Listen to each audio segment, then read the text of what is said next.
हाज़रीन मोहतरम, बरादरान अहले सुन्नत वल जमात,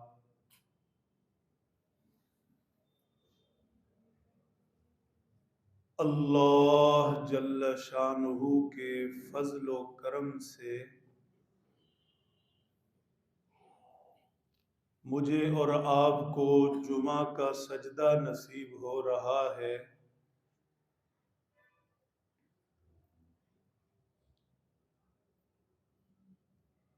अल्लाह के हुजूर सजदा में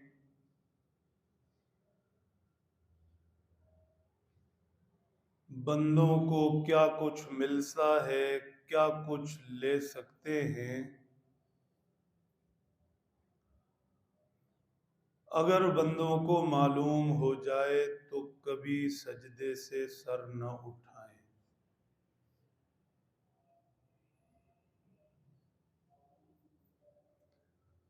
अल्लाह हमें हकीकत नसीब फरमा दें, मोहब्बत नसीब फरमा दें और अपनी पूरी और सच्ची मारिफत नसीब फरमा दें।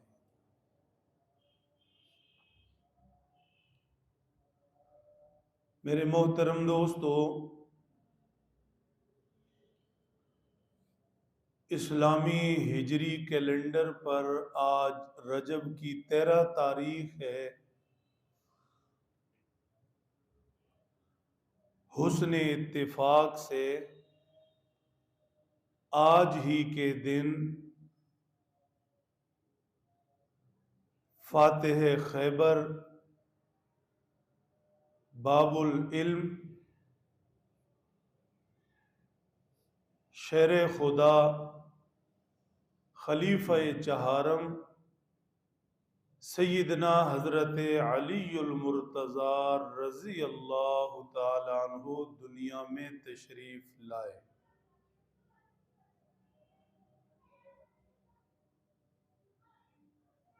उम्मत को आका अलैहिस्सलातु वस्सलाम के सभी असहाब से, सभी प्यारों से प्यार है, होना चाहिए। ताहम दुनिया के तूलो अर्ज में पूरी उम्मत से जो प्यार सैयदना हजरत अलीउल मुर्तज़ा रज़ी अल्लाह ताला अन्हु को मिला है, वो उन्हीं का नसीब है।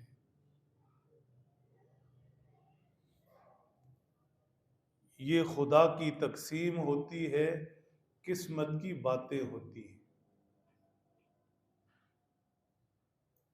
हमारे यहाँ भी माँ बाप के लिए सभी औलाद हैं, सभी औलाद होने की हैसियत से बराबर हैं। लेकिन अगर कोई एक बच्चा किसी वजह से ज़्यादा प्यारा लगता है तो इसमें नाइंसाफ़ी नहीं है, ये अल्लाह की तरफ से है। हर एक का अपना नसीब उसके माथे पर लिखा हुआ है।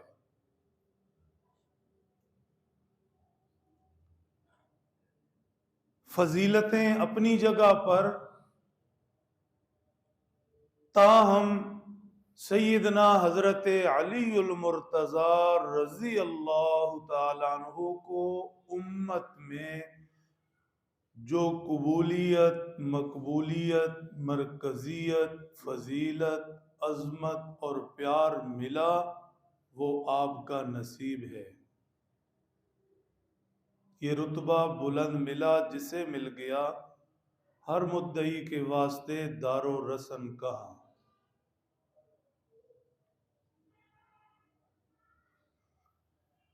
आज ही के दिन रजब की 13 तारीख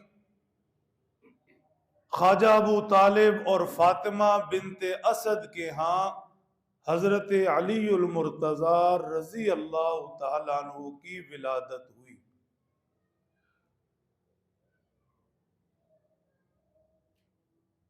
ख्वाजा अबू तालिब हजरत सल्लल्लाहु अलैहि वसल्लम के चचा थे। आपके दादा अब्दुल मुत्तलिब की वफात के बाद आप सल्लल्लाहु अलैहि वसल्लम के सरपरस्त और कफील बने।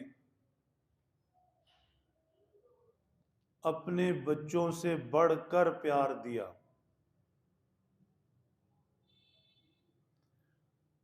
हमेशा आपके सर पर छांव बनकर रहे। आपका असल इम्तिहान उस वक्त शुरू हुआ जब आका अलैहिस्सलातु वस्सलाम ने ऐलान नबूवत फरमाया। मक्का वाले कुरैश के बड़े सरदार सारे सामने मुखालिफ बनकर खड़े हो गए। ख्वाजा अबू तालिब थे जो पीछे नहीं, दाएं बाएं नहीं, हुजूर अनवर सल्लल्लाहु अलैहि वसल्लम के सामने ढाल बनकर खड़े हो गए।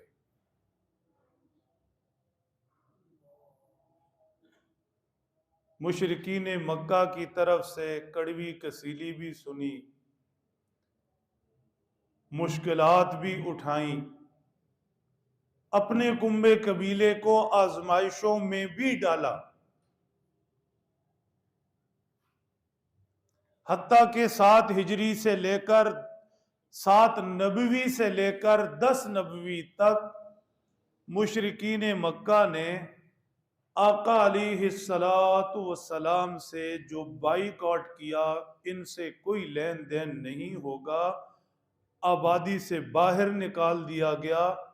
जिस घाटी के अंदर 3 साल आप क़याम पजीर रहे, भूख प्यास बर्दाश्त की, दरख्तों की जड़ें चबाकर वक्त गुजारा, उस जमाने में भी ख्वाजा अबू तालिब अपने खानदान के साथ आपके साथ थे।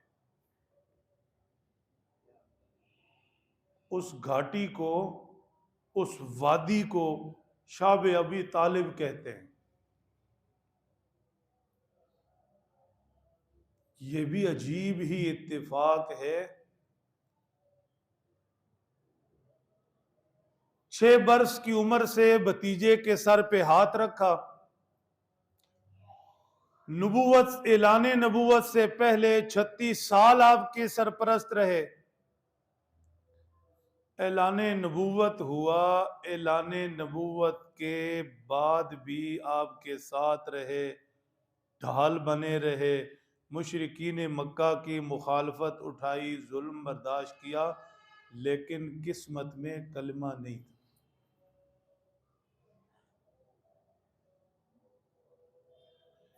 अल्लाह के हबीब सल्लल्लाहु अलैहि वसल्लम को इसका बड़ा रंज था। दुआएं भी की, समझाया भी, दावत भी दी, और एक दफा नहीं बार बार दी।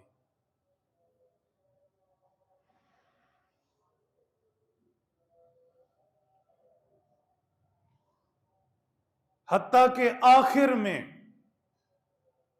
खुल मखुला कह दिया, चचा मेरी ख्वाहिश ये है कि आप कलमा पढ़ लो, हमारा बड़ा अच्छा साथ रहा है। आपने कलमा न पढ़ने के बावजूद मेरे साथ बड़ी हमदर्दी की, मेरे लिए बड़ी कुर्बानियां दी। मेरा दिल जलता है कि आप बगैर कलमे के दुनिया से जा रहे हैं। ख्वाजा अबू तालिब कहने लगे, भतीजे लोग ताने मारते रहेंगे कि आखिर वक्त में कमज़ोर पड़ गया था और भतीजे की बातों में आकर बाप दादा का दीन छोड़ दिया, नहीं पढ़ा।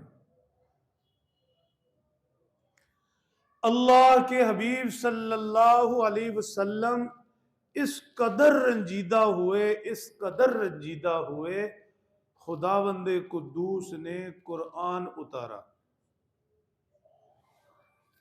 कुरान उतार कर तसल्ली भी दी और उसूल भी दिया। फरमाया, इन्नका ला तहदी मन अहबबता वलाकिन्नल्लाह यहदी मन यशा।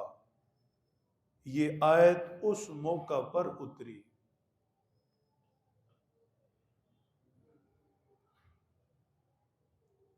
ए हमारे पैगंबर सल्लल्लाहु अलैहि वसल्लम, आप जिसे चाहें हिदायत नहीं दे सकते,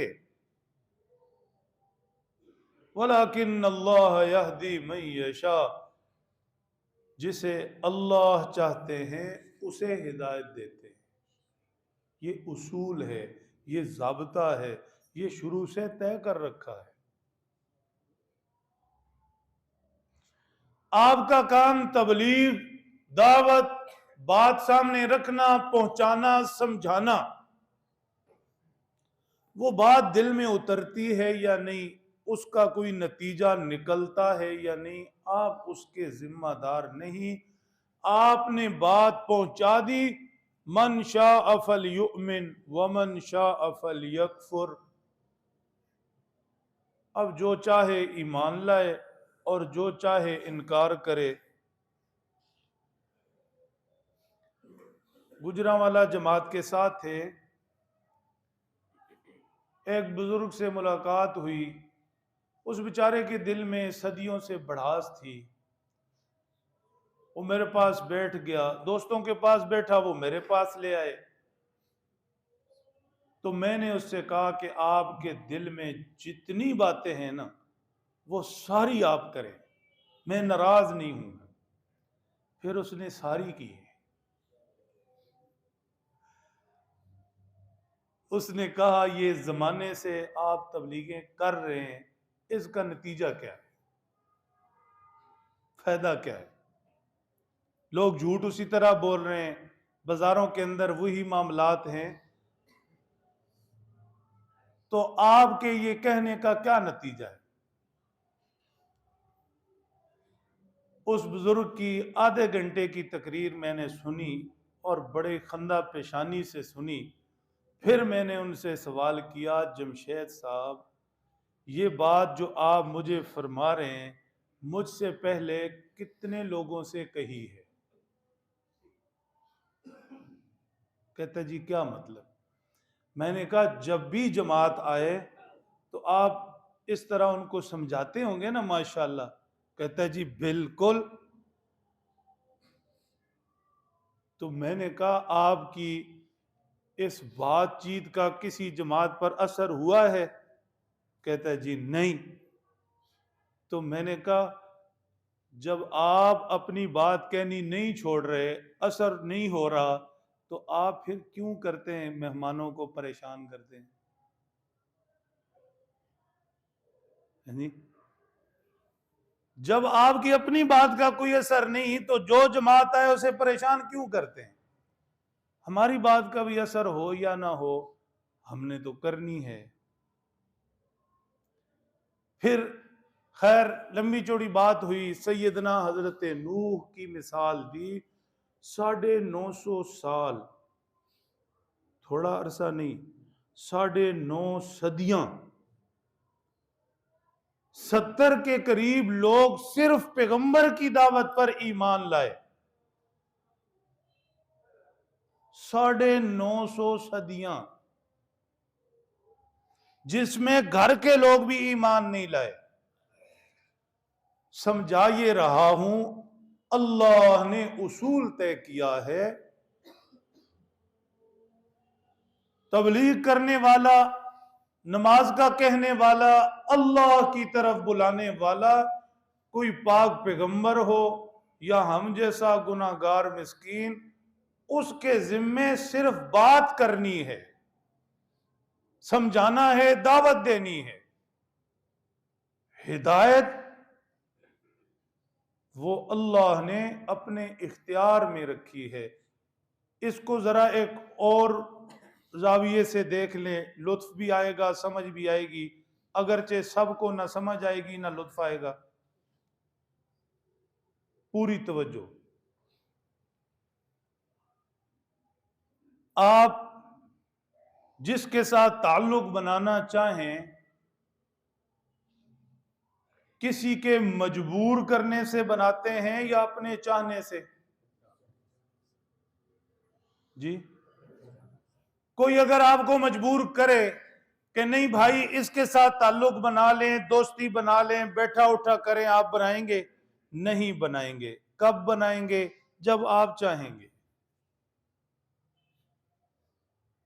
तो भाई अल्लाह किसी को अपना बनाना चाहेंगे तो अपना रास्ता देंगे। अब इधर उधर लाख दुआएं होती रहें, औलाद सुधर जाए, नेक रास्ते पर आ जाए, यूं हो जाए, यहां हो जाए, पूरी दुनिया नेक मुसलमान बन जाए, हिदायत मिल जाए, ऐसा नहीं है। समझाना आपके जिम्मे है, औलाद को भी समझाएं, दोस्त अहबाब को भी नमाज पर लाएं, आवाज लगानी आपके जिम्मे है। अब वो मालिक अपना बनाता है या नहीं, ये उसकी मर्जी। बात समझी? ख्वाजा अबू तालिब उम्मत के लिए इस एतबार से इंतहाई मोहतरम हैं कि उन्होंने आका अलैहिस्सलातु वस्सलाम के साथ तवील वक्त गुजारा, मुश्किल वक्त गुजारा, आप पर मोहब्बतों शफकतों की इंतहा कर दी, मुशरिकीन मक्का का जुल्म बर्दाश्त किया, खानदान समेत हुजूर अलैहिस्सलातु वस्सलाम के लिए ढाल बने रहे। लेकिन उस रब के फैसले हैं, ईमान की तौफीक नहीं। अलबत्ता आपकी जोजा सैयदना हजरत अली उल मुर्तजा रजी अल्लाह तआला अन्हु की अम्मा जान हजरत फातिमा बिनते असद रजी अल्लाह तआला अन्हा हिजरत के बाद मदीना तैयबा पहुंची और अपने बेटे जैसे भतीजे के हाथों पर ईमान कबूल किया और पैगंबर का कलमा पढ़ा। अब ये इनका नसीब था। हुजूर पाक सल्लल्लाहु अलैहि वसल्लम की वालिदा नहीं, वालिद नहीं, लेकिन फातिमा बिनते असद ने, चची ने मां की तरह आपकी हमेशा तरबियत की। हुजूर अनवर सल्लल्लाहु अलैहि वसल्लम फरमाया करते थे, ख्वाजा अबू तालिब चचा के बाद मेरी इस चची के मेरे ऊपर बड़े एहसान हैं।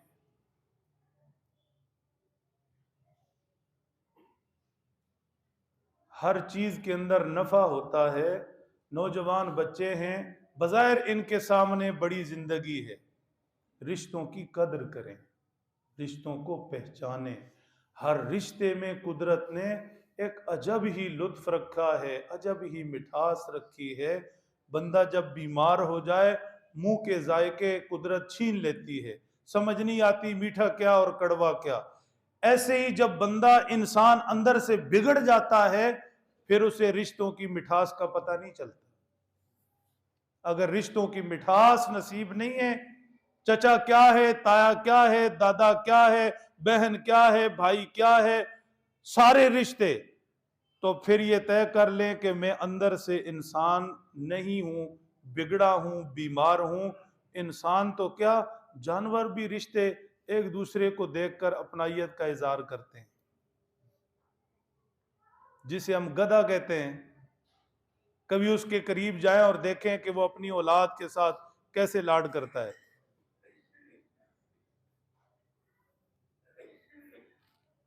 हुजूर पाक सल्लल्लाहु अलैहि वसल्लम ने फरमाया, चची ने मां से बढ़कर प्यार दिया।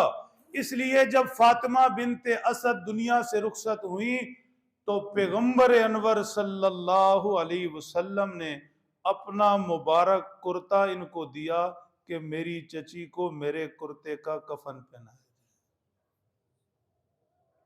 अब ये इनका नसीब। फिर जब कब्र खोदी गई, हुजूर अनवर सल्लल्लाहु अलैहि वसल्लम उनकी कब्र में लेट गए। थोड़ी देर लेट के उठ के वापस आ गए, ताकि मेरे लेटने की वजह से मेरे जिस्म की बरकत मेरी चची को मिल जाए, उसकी कब्र बाबरकत हो जाए। ये मोहब्बत की बातें हैं, ये अकीदत की बातें हैं।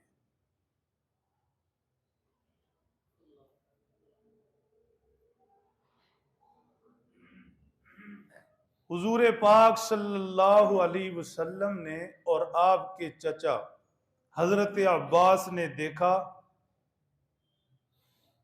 कि ख्वाजा अबू तालिब पर बोझ ज्यादा है,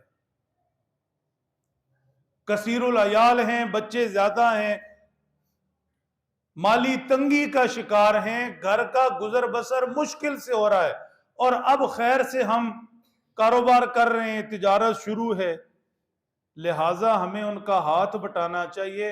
ख्वाजा अबू तालिब के पास चले गए। हजरत अब्बास तो उनके भाई थे और ये भतीजे थे। जाकर गुजारिश की, आपके हालात अच्छे नहीं हैं, हम चाहते हैं कि आपका हाथ बटाएं, आप अपना एक एक बच्चा हमें दे दें, हम तरबियत करेंगे, किफालत करेंगे। कमाल ये है, हजरत अब्बास के हिस्से में सैयदना अली के भाई जाफर तैयार आए रजी अल्लाह अन्हो, और आका अलैहिस्सलातु वस्सलाम ने अपने लिए अपने चचाजाद सैयदना हजरत अली को मुंतखब किया।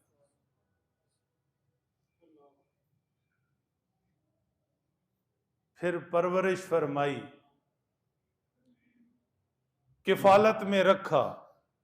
एक जमाना था कि आप बचपन के अंदर 6 साल की उम्र से चचा के जेरे किफालत थे, और अब एक वक्त है कि चचा का बेटा हजरत अली आपकी जेरे किफालत है। फिर कहूंगा, ये रिश्ते, ये मोहब्बतें, ये समझने की हैं। हुजूर अनवर सल्लल्लाहु अलैहि वसल्लम ने तरबियत फरमाई, पास रखा, साथ रखा, हत्ता के अपनी सबसे प्यारी बेटी और शहजादी खातून जन्नत सैयदा फातिमा ज़हरा रजी अल्लाह तआला अन्हा का हाथ भी सैयदना हजरत अली के हाथ में दे दिया। सीखने को बहुत कुछ है, काश आप तवज्जो रखें।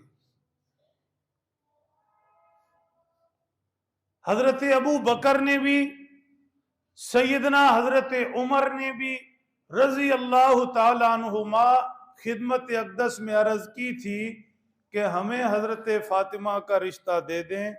अपने आप को हुजूर की दामादी का शर्फ हासिल करने के लिए पेश किया था। अल्लाह के नबी सल्लल्लाहु अलैहि वसल्लम ने फरमाया, मैंने ये मामला कुदरत की तकदीर पर छोड़ रखा है। उन दोनों ने दामाद नहीं बनना था, उन दोनों ने अल्लाह की मशीयत और मर्जी से आका अलैहिस्सलातु वस्सलाम का ससुर बनना था। अल्लाह की तरफ से तय था। हर रिश्ते का अपना तकद्दुस है, हर रिश्ते की अपनी एक हकीकत है। नौजवान बच्चे बैठे हैं, कभी आपके पास वक्त हो तो मेरे पास जरूर आए, यहां शायद मौका नहीं मिलता, बहुत से मौजूआत और उन्वानात बिखर जाते हैं। रिश्तों के तकद्दुस पर बात हो, हर रिश्ते की अपनी हकीकत है, उस हकीकत पर बात हो। कॉलेजेस, यूनिवर्सिटीज, दूसरी तालीम, मैं उनकी अहमियत को मानता हूं। माशरे को डॉक्टर चाहिए, इंजीनियर चाहिए, वकला चाहिए, साइंसदान चाहिए, ये सारे माशरे की जरूरतें हैं, जरूर चाहिए। लेकिन मैं ये चाहता हूं कोई तो ऐसी दरसगाह हो जिसके अंदर इंसानियत भी सिखाई जाए, बड़ा छोटा भी सिखाया जाए। कहीं तो कोई ऐसा सिलेबस हो जिसके अंदर बहन भाई का तकद्दुस भी सिखाया जाए, माँ बाप का तकद्दुस सिखाया जाए, माँ बाप को औलाद के हुकूक सिखाए जाएं। माँ बाप सारे अपने हक तो मानने के लिए बड़े शेर हैं, लेकिन क्या माँ बाप को पता है कि औलाद के हक क्या हैं, पूरे किए हैं या नहीं? मियां बीवी का रिश्ता क्या होता है, उसने चलना कैसे होता है, उसकी नजाकतें क्या हैं? मैं चाहता हूं किसी दरसगाह में यह बात भी हो। फिजिक्स, अलजबरा और फलां फलां फलां फलां पढ़ लिया, बहुत पढ़ लिया, और भी पढ़ें, लेकिन ये चीजें जिसने इंसानियत को बिगाड़ के रख दिया, इसके सुधार के लिए भी तो कोई फिक्र हो, कोई दरसगाह हो, कोई बड़ा छोटा हो। बार बार कहा करता हूं, पहले कुछ लोग बड़े बूढ़ों के पास बैठते थे, जब बड़े बूढ़े भी होश में होते थे, सियाने होते थे, कहा जाता था सियानों ने ये कहा है। अब ना कोई बड़ा बूढ़ा है, ना कोई सियाना है, ना कोई उनके पास बैठने के लिए तैयार है, ना वो पास बिठाने के लिए तैयार है। तो फिर ये इंसानियत, ये रिश्ते, ये एहतराम, ये बड़ा छोटा, ये नजाकतें, ये घर के सुलूक, ये कहां से सीखेंगे? खैर, ये सवाल आपके सुपुर्द, आगे चलिए। कभी तबीयत का रुझान हो जाता है और बात उधर ही चल पड़ती है, दिल कर रहा है कि यही बात हो, बात हमने और करनी है। 13 रजब है, इत्तेफाक से आज के दिन सैयदना हजरत अली उल मुर्तजा रजी अल्लाह ताला अन्हु दुनिया में तशरीफ लाए, उस मुनासिबत से बात कर रहा हूं। कमाल तो यह भी है कि सैयदना हजरत अबू बकर, सैयदना हजरत उमर रजी अल्लाह अन्हुमा, जब इन दोनों ने आका अलैहिस्सलातु वस्सलाम से अर्ज किया कि सैयदा फातिमा का हाथ हमें दे दें, हुजूर ने तकदीर पर छोड़ दिया। अबू बकर उमर चैन से नहीं बैठे, सीधा सैयदना हजरत अली के पास गए और उनसे जाकर कहा कि हमने तो बात की थी, लेकिन हुजूर ने यह जवाब दिया, हमें लगता है आप बात करें तो हाँ हो जाएगी। ये बड़े एजाज की बात है, पैगंबर की बेटी किसी के घर में आ जाए, उसके हरम में आ जाए, लाडली और चहीती बेटी। सैयदना हजरत अली इन दोनों के समझाने पर हुजूर के पास गए। ये सारी चीजें रिकॉर्डेड हैं। बदकिस्मत हैं वो लोग जो सैयदना हजरत अली उल मुर्तजा रजी अल्लाह तआला अन्हु को हुजूर के असहाब से अलग करना चाहते हैं। बदनसीब हैं, बदफहम हैं, अक्लो शऊर से खाली है। ये मुमकिन नहीं है। इस तरह की मोहब्बतों के इतने रिकॉर्ड हैं, उनका इनकार मुमकिन नहीं है।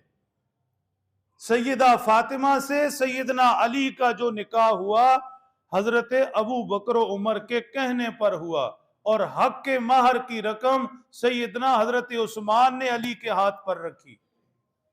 बताइए, ये मोहब्बतें थी या नहीं? सैयदना हजरत अली खिदमत में हाजिर हुए, सर झुकाकर बैठ गए। जाहिर सी बात है, हुजूर पाक सल्लल्लाहु अलैहि वसल्लम की शहजादी थी, खुद से ऐसे बात करना अजब सा लगा। हुजूर समझ गए और पूछा, अली किस मकसद से आए हैं? शर्माने की जरूरत नहीं, बात करें। अपना मुद्दा अर्ज किया। सरकार दो आलम सल्लल्लाहु अलैहि वसल्लम के चेहरे अनवर पर तबस्सुम आया और फरमाया, अली, अल्लाह की तरफ से मुझे यही हुक्म है, तुम्हारा और फातिमा का निकाह आसमानों पर हो गया। अब जाओ हकमार के लिए कुछ ले आओ। अर्ज की, एक घोड़ा है और एक जिरा है पहनने के लिए। फरमाया, घोड़ा तो नहीं, सवारी है, जंगों में काम आएगा। जिरा के बगैर भी अली लड़ सकता है, शेर खुदा है, जाओ जिरा बेच कर आ जाओ। सैयदना हजरत उस्मान के पास पहुंचे, मुद्दा अर्ज किया, हक के महर के लिए रकम चाहिए, ये जिरा खरीद लें। 400 में खरीद ली, ताकि सैयदना हजरत अली की इज्जत नफ्स मजरू ना हो। बात जरा समझना। 400 में खरीद ली, इस हाथ से 400 दिरहम दिए, जिरा ले ली, और फिर बाद में जिरा वापस करके कहा कि ये 400 दिरहम आपको मेरी तरफ से हदिया है। मैं चाहता हूं, हुजूर की शहजादी, हुजूर की इज्जत है, आपके निकाह में आए तो मेरा भी इसमें हिस्सा हो जाए। खैर, निकाह हुआ। सैयदा फातिमा सैयदना हजरत अली के आंगन में आ पहुंची। उस घर के अंदर रिकॉर्ड पर बात है, एक चारपाई थी, उस चारपाई पर एक बिछोना था, एक ऊपर लेने के लिए चादर थी, एक चक्की थी और एक लोटा था। अच्छा था तो था, यह बात भी अहम है, लेकिन इससे अगली बात यह है, सैयदा फातिमा रजी अल्लाह ताला अन्हा जिस घर के अंदर आई, इस सामान के साथ उन्होंने गुजारा किया। हालात फिर बड़े तब्दील हुए, बाद में गज़वात हुए, बड़ा बड़ा माल तकसीम किया गया, आपके हिस्से के अंदर भी आया, लेकिन सैयदा फातिमा के घर में इन चीजों के अलावा कोई दूसरी चीज नहीं आई। एक मर्तबा किसी गजवा से फतह के बाद बहुत सा माले गनीमत आया, मुलाजिम भी थे, गुलाम बांदियां भी थीं। सैयदना हजरत अली ने सैयदा फातिमा से कहा, आपके हाथों को देखकर रोना आता है, चक्की पीस पीस कर हाथ सख्त हो गए, पानी की मश्क उठाकर लाती हैं, जिस्म पर निशान पड़ गए, कच्चा घर है, हर वक्त झाड़ू सफाई सुथराई कपड़े मेले कुचैले रहते हैं, लिहाजा आप अल्लाह के प्यारे नबी अपने अब्बा जान की खिदमत में अर्ज करें, अब तो माले गनीमत में गुलाम और खादमाए आए हैं, दूसरों को जो दे रहे हैं तो आपको भी दे दें। होशियार सैयदा फातिमा हाजिर हुई, थोड़ी देर बैठी रहीं, फिर हिम्मत नहीं हुई और अपने घर वापस आ गई। वक्त नहीं है एक एक चीज को खोला जाए और उससे चीजें हासिल की जाएं। आज वो औलाद कहां है? फिर दिमाग मेरा उधर मुंतकिल हो जाता है, अगर वो औलाद आज नहीं है, वो शर्म वाली, वो हया वाली, वो माँ बाप के आगे सर झुकाने वाली, तो फिर अगला सवाल खुद से करना चाहिए पूरे इंसाफ के साथ, अगर कभी वक्त मिल जाए इधर उधर की भाग दौड़ से, पूरे इंसाफ के साथ कि इसमें कितना कसूर मेरा है। बच्चा जब पैदा होके मेरे घर में आया था, बेटा था या बेटी, तो दिमाग बिल्कुल साफ था, आंखें देख नहीं सकती थी, कान उसके सुन नहीं सकते थे, सोचने समझने की कोई सलाहियत उसमें नहीं थी। उस बच्चे को उस वक्त से लेकर अब जवानी तक जो कुछ करवाया मैंने करवाया, देखना मैंने सिखाया, बोलना मैंने सिखाया, सोचना मैंने सिखाया, या फिर मैंने माशरे के हवाले कर दिया। होशियार नौजवान बैठे हैं, शादियों का शौक रखते हैं, हमें भी तो कहते हैं ना बार बार कारी साहब को दुआ करो हो जाए, ठीक है, तो हम ये कहते हैं अच्छा शौक है, शादी होनी चाहिए, लेकिन कुछ थोड़ा सा कहीं से शऊर सीखने के लिए भी तो कोई बैठक हो। ये रिश्ता क्या है? शादी हो गई, औलाद हो गई, बेटे भी हो गए, बेटियां भी हो गई, अब उन बेटों और बेटियों को बनाना किसने? माशरे ने, गली मोहल्ले ने, स्कूल के साथ बैठने उठने वाले बच्चों ने, टीवी ने, टीवी के प्रोग्राम्स ने। मुझे तो फुर्सत ही नहीं है, मैं तो कोल्हू के बैल की तरह या बंदर की तरह जो डुगडुगी पर नाचता है नाच रहा हूं सुबह से शाम तक। औलाद तो अल्लाह ने दे दी, लेकिन उस औलाद का करना क्या है? अब जब औलाद बिगड़ी, जूते सर पे मारे, तो अब कारी साहब तवीज दे दें।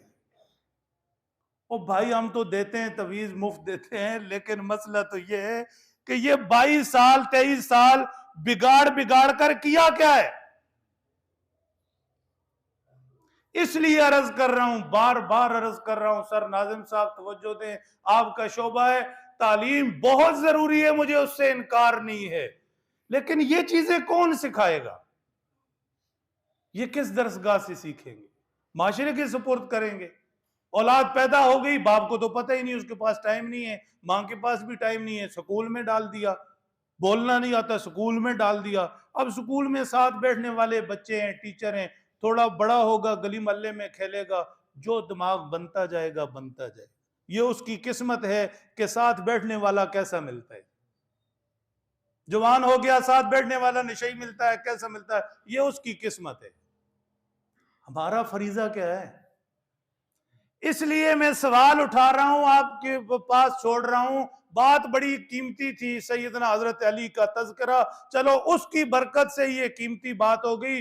बार बार अर्ज कर रहा हूं, माँ बाप अपना हक मांगने में तो तकड़े। माँ बाप का हक ये है जी, औलाद हमारी को समझाए माँ बाप का हक ये, तो माँ बाप ने अपना हक पूरा किया। अल्लाह ने जो इसे बच्चा दिया था, साफ सुथरा कोर मकोरा, कोई भी उसके पास सलाहियत नहीं थी, तो इसने कुछ किया है? ऐसे तो नहीं है कि कराची की ट्रेन पर बैठे और पीछे कारी साहब को फोन करे, कारी साहब दुआ करना मैं पिशावर पहुंच जाऊं, है नी, और इधर कारी साहब मुसल्ले ते बैठ के दुआ करे, या अल्लाह बैठे थे कराची दी गड्डी जे ते पिशावर पहुंच जाए। समझा रहा हूं, बात समझिए, खुदारा बात समझिए। औलाद की तरबियत ये वालिदैन की जिम्मेदारी। वालिदैन बनने से पहले खुद की तरबियत, क्या करना कैसे करना। आगे चलिए, अब तरबियत देखिए जरा। सैयदा फातिमा रजी अल्लाह ताला अन्हा खामोश होकर वापस आ गई। हुजूर समझ गए लखते जिगर कुछ कहना चाह रही है। हुजूर पीछे पीछे सैयदा फातिमा के घर आ गए, कहने लगे, जाने पिदर बताओ क्या मसला है, क्या चाहती हो। अर्ज की, अब्बा जान ये हालात हैं, चक्की पीस पीस कर, ये देखिए मेरे हाथ, ये मेरे कपड़े देखिए। चाहती हूं कोई खादमा हो जाती तो मेरी मदद हो जाती। अल्लाह के प्यारे नबी सल्लल्लाहु अलैहि वसल्लम भी एक वालिद थे, हम भी औलाद वाले हैं। अल्लाह के हबीब सल्लल्लाहु अलैहि वसल्लम ने और ही बात फरमा दी, फरमाया, फातिमा तुम्हें इससे बेहतर चीज ना दूं। होशियार, ये एक जहन बनाया जा रहा है, उस पर फोकस करना है। फातिमा इससे बेहतर चीज ना दे दूं, अब्बा जान जो भी देंगे सरे तस्लीम खाम है, कबूल है, बेहतर दे दे तो और अच्छा है। फरमाया, फातिमा इसे किया कर, हर नमाज के बाद 33 दफा सुबहान अल्लाह, 33 दफा अल्हम्दुलिल्लाह, 34 दफा अल्लाह अकबर पढ़ा कर, दुनिया जहान के खजानों से कीमती खजाना है। होशियार हैं, सो रहे हैं।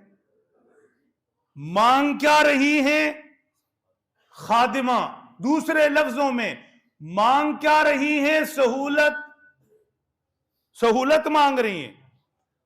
और दिया क्या जा रहा है, इबादत, आमाल। मांग रही है सहूलत, दी जा रही है इबादत, आमाल। क्या मतलब? बेटी को पैगाम दे रहे हैं, बेटी के जरिए उम्मत को पैगाम दे रहे हैं, उम्मत को बता रहे हैं औलाद से बढ़कर कीमती कोई चीज नहीं होती। फिर बेटी, और बेटी मेरी बेटी, खातूने जन्नत, मैंने अपनी बेटी के लिए क्या पसंद किया है, मैंने अपनी बेटी को ये पैगाम, उसके जरिए उम्मत को पैगाम दिया है, जाने पिदर दुनिया गुजारने के लिए है, जैसी गुजरती है गुजरने दो, इस दुनिया से आखिरत कमानी है। लोग बाहर जाते हैं ना, बड़ा चस्का होता है बाहर जाने का, कई नौजवानों को है। यहां जो बड़े मजे से ना अम्मी को पैगाम देते हैं, रोटी नहीं पकी अजय, 6-6 दफा कहते हैं नहीं, वहां हमने देखे हैं रोते हुए। कदर करो यार, मेहनत करो, बड़ा कुछ है यहां भी, बड़े बड़े रोते हुए देखे। ओहो, यहां अम्मी के हाथ के पराठे और बाहर जाकर धक्के। खैर, नसीब होता है, इसमें जाऊंगा तो इसी में पड़ जाऊंगा।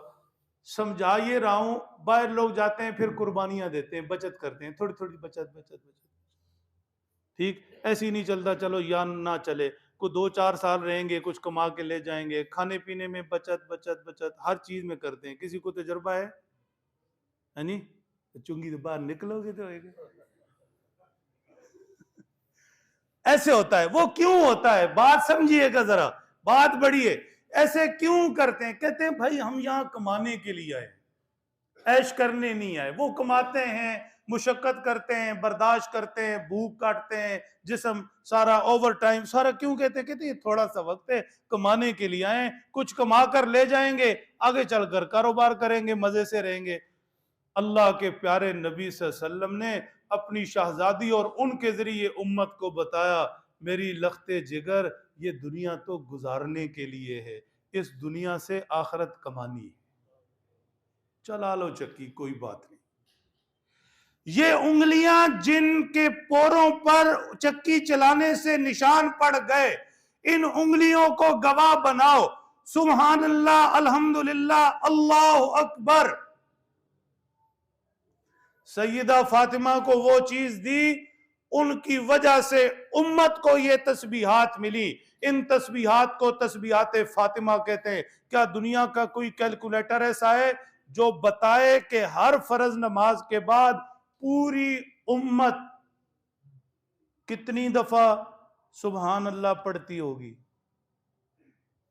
फातिमा को जो गिफ्ट मिला उसके नतीजे में, चलो मैं और आप ना पढ़ें, ये सुस्ती करें, अल्लाह हमें तौफीक दे दें, पढ़ने वाले तो पढ़ते हैं ना, तो कोई कैलकुलेटर तो नहीं कि कितने पढ़ते होंगे पूरी दुनिया में। ये उम्मत को सैयदा फातिमा का फैजान और तोहफा है। खैर, सैयदना हजरत अली मुर्तजा रजी अल्लाह तआला अन्हु के बड़े एजाजात हैं। वक्त मुख्तसर है, एक एक लाइन में मैं बात आगे चलाऊंगा। हुजूर के साथ रहे, कोई गजवा ऐसा नहीं, कोई लड़ाई ऐसी नहीं, कोई मुश्किल वक्त ऐसा नहीं जब सैयदना हजरत अली हुजूर के साथ ना हो। हाँ, हिजरत का सफर था तो हुजूर पाक सल्लल्लाहु अलैहि वसल्लम ने सैयदना हजरत अली को अपने बिस्तर पर छोड़ दिया था। अली, ये मुशरिकीन मक्का की अमानतें हैं, मेरे बिस्तर पर सो जाओ, तुम्हें सोया देखकर समझेंगे मैं घर में ही हूं, सुबह जब आए तो ये अमानतें देकर चले जाना। वो फूलों की सहज नहीं थी। सैयदना हजरत अली रजी अल्लाह तआला अन्हु मुशरिकीन मक्का घेरा डाले हुए हैं, तलवारें निकाले हुए हैं, क्या खबर कि वो चादर उठाए नहीं और हमला आवर हो जाएं। लेकिन हजरत अली हुजूर के बिस्तर पर सारी रात रहे। तवज्जो के लिए एक जुमला, बाज कम फहम लोगों ने यह समझा कि अल्लाह के नबी सल्लल्लाहु अलैहि वसल्लम ने सैयदना हजरत अली के सुपुर्द अपना बिस्तर कर दिया। मतलब था कि हुजूर ने अपना नायब होने का ऐलान कर दिया कि अली, मेरा बिस्तर तेरे सुपुर्द, बाद में ये उम्मत तेरे सुपुर्द। होशियार रहना। बस एक सवाल से ये सारी गलतफहमी दूर हो जाती है। लड़ाई हमारी किसी से नहीं, अल्लाह के नबी सल्लल्लाहु अलैहि वसल्लम ने बिस्तर सुपुर्द किया सैयदना हजरत अली के। बिस्तर नबूवत पर सैयदना हजरत अली हैं, और अल्लाह के नबी ने अपना आप किसके सुपुर्द किया? सैयदना सिद्दीक अकबर के। बिस्तर नबूवत सैयदना अली के सुपुर्द, ये उनका एजाज, उनकी अजमत, शान और उनका नसीब है, कोई शुबा नहीं। लेकिन नबी ने अपनी जात तो सैयदना अबू बकर के सुपुर्द की। सीधा उनके घर पहुंचे, उनको हिजरत के सफर का साथी बनाया, सीधा जाकर गारे सोर में ले गए। सैयदना हजरत अली बिस्तर नबूवत पर आराम फरमा थे, ये उनके अपना नसीब है। लेकिन नबूवत अबू बकर की गोद में लेटी थी, गारे सोर। बात समझ रहे हैं? गलतफहमी है, नहीं होनी चाहिए, समझाना चाहिए। सैयदना हजरत अली फातिह खैबर, खैबर का किला, तफसीलात का वक्त नहीं, सहाबा जा रहे हैं, उधर से तीर अंदाजी हो रही है, जा रहे हैं, आ रहे हैं, जा रहे हैं, आ रहे हैं। रात का वक्त था, अल्लाह के नबी सल्लल्लाहु अलैहि वसल्लम ने ऐलान फरमाया, सुबह जिसके हाथ में झंडा दूंगा खैबर का किला वो फतह करेगा। फरमाया वो बहादुर है, वापस नहीं पलटेगा। अल्लाह उससे मोहब्बत करते हैं, अल्लाह उसे मायूस नहीं करेंगे, ये किला उसके हाथों से फतह होगा। सुबह हुई, सहाबा सारे बेचैन, मुंतजिर, निगाहें इधर उधर ढूंढ रही, किसके हाथ में नबूवत झंडा देती है। हुजूर ने सैयदना हजरत अली को बुलाया और आकर उनके हाथ में झंडा दे दिया। अर्ज की, हुजूर कई दिनों से आंखों से पानी बह रहा है, बाकी आप जैसे फरमाएं। अल्लाह के नबी सल्लल्लाहु अलैहि वसल्लम ने अपना पाक लुआब सैयदना अली की आंखों पर लगाया, अल्लाह ने तंदुरुस्ती की, सीधा जाकर दुश्मनों की सफ में घुस गए। हर्ब नामी बड़ा बहादुर था, एक ही ज़र्ब से सर के 2 टुकड़े किए। इसलिए कहते हैं फातिह खैबर, इसलिए कहते हैं शेर खुदा, और भी बहुत कुछ कहते हैं। कदे सुनो तो सही, कभी अपनी औलाद को बिठाकर बताओ तो सही। फिर आज मेरा दिमाग उधर ही जा रहा है, कौन बताएगा मेरी औलाद को, कौन बताएगा? चलें ये तय कर लें किसकी जिम्मेदारी है। मेरी बेटी को कौन समझाएगा, उसे शर्म हया पर्दा कौन बताएगा, मेरी बीवी को कौन बताएगा, कौन सुधारेगा उन्हें? हम तो ये बातें करने के लिए तैयार नहीं, हमें तो फुर्सत ही नहीं है। हम तो घर में जाते हैं तो हिटलर बनकर जाते हैं, ठीक, मुंह बना हुआ पकोड़े जैसा। घर में जाओ, मोहब्बत से बात करो यार, क्या हुआ? बीवी से, बहन से, बेटी से दिन का हाल अहवाल पूछो, मेरी बेटी का दिन कैसा गुजरा। बातों बातों में खबर लो, नमाज पढ़ी नहीं पढ़ी, घर के अंदर किसने आज कुरान की तिलावत की, जिसने की उसे कोई गिफ्ट दो 150 निकाल कर। पहले से ले जाओ कोई चॉकलेट्स, कुछ चीजें, आज मेरे बेटे ने कैसा दिन गुजारा, कौन करेगा?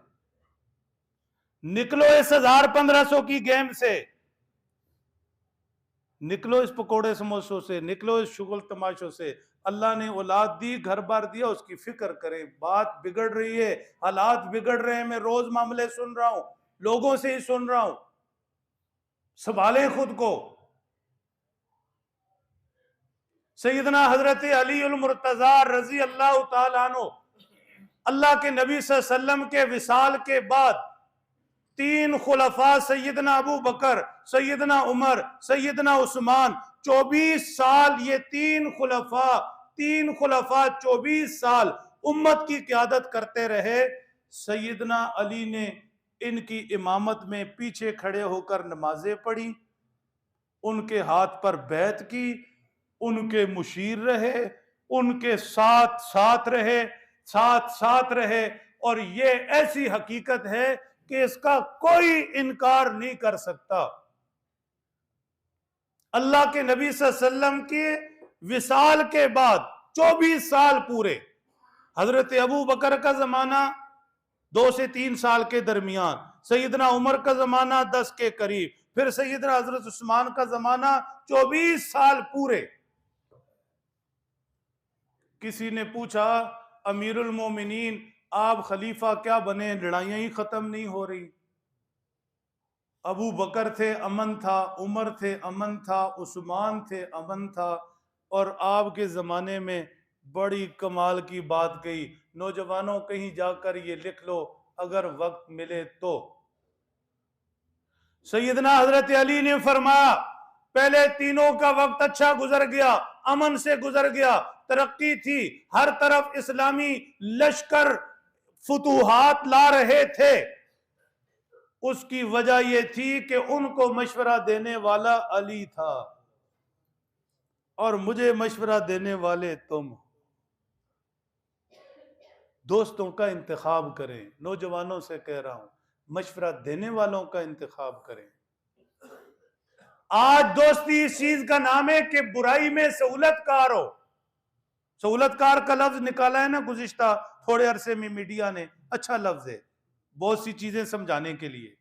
आज दोस्ती इस चीज का नाम है कि बुराई में सहूलतकार, बिगाड़ में सहूलतकार हो। नहीं तू मैं वेख लवा है नी, तो फिर पीछे मुड़ के वेखो तो वो भी कोई नहीं होता।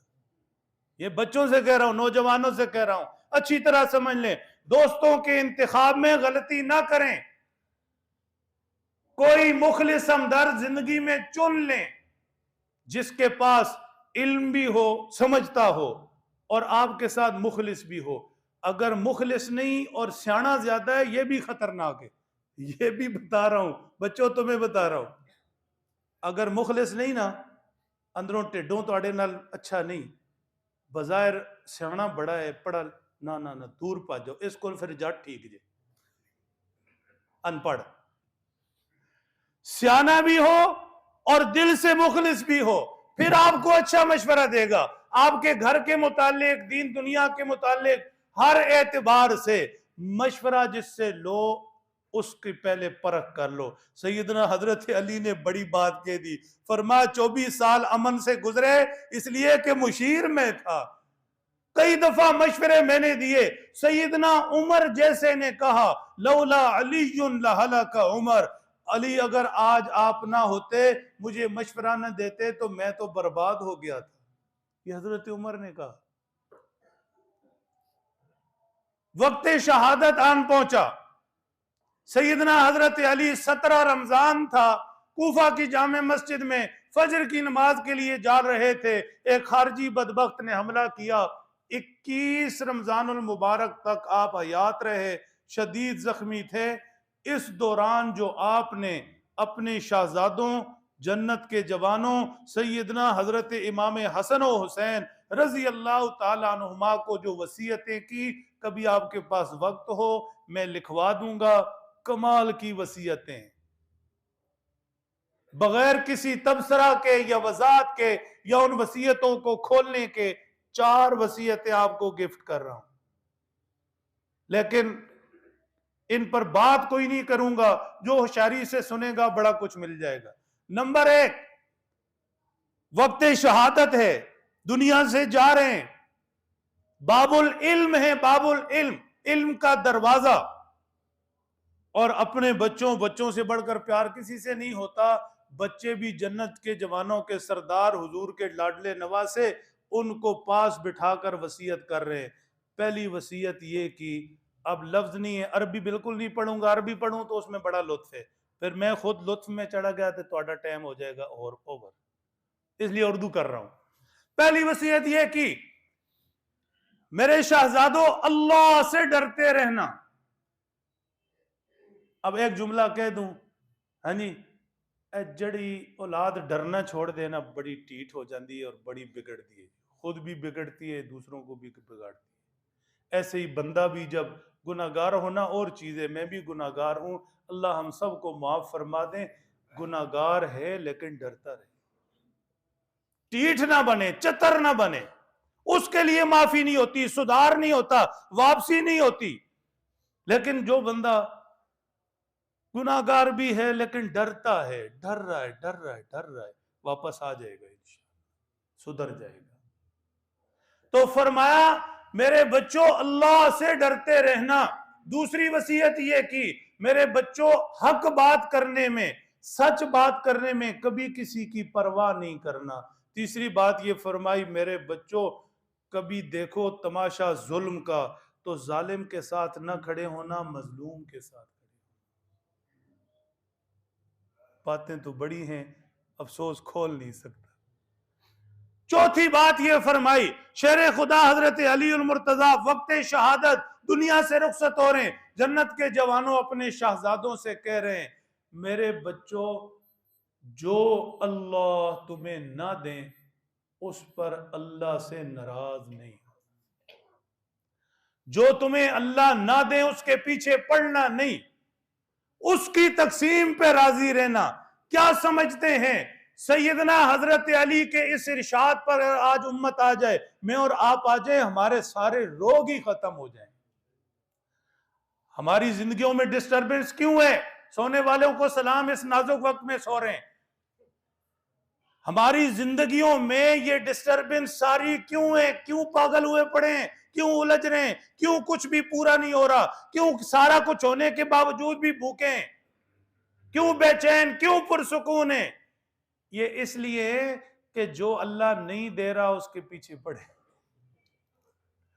तवज्जो रखे नौजवानों, बात समझना अच्छी तरह से, जो अल्लाह नहीं दे रहा उसके पीछे पड़े, जो अल्लाह नहीं देगा उसके पीछे पड़ेंगे, जिंदगी में सुकून नहीं आएगा। सुकून चाहिए तो जो अल्लाह ने दिया उस पर राजी हो जाए, स्टॉप। जो नहीं दिया उसके पीछे नहीं पड़ना। ये आजमा लें, वक़्त हो तो इस पर मुझसे कभी तफसील में बात कर रहे हैं। नौजवान बच्चों से कह रहा हूँ, बुजुर्गों से नहीं कह रहा हूँ, गुजार चुके ने, और कोई इबादत करो, अल्लाह समझ दे अमल की तो।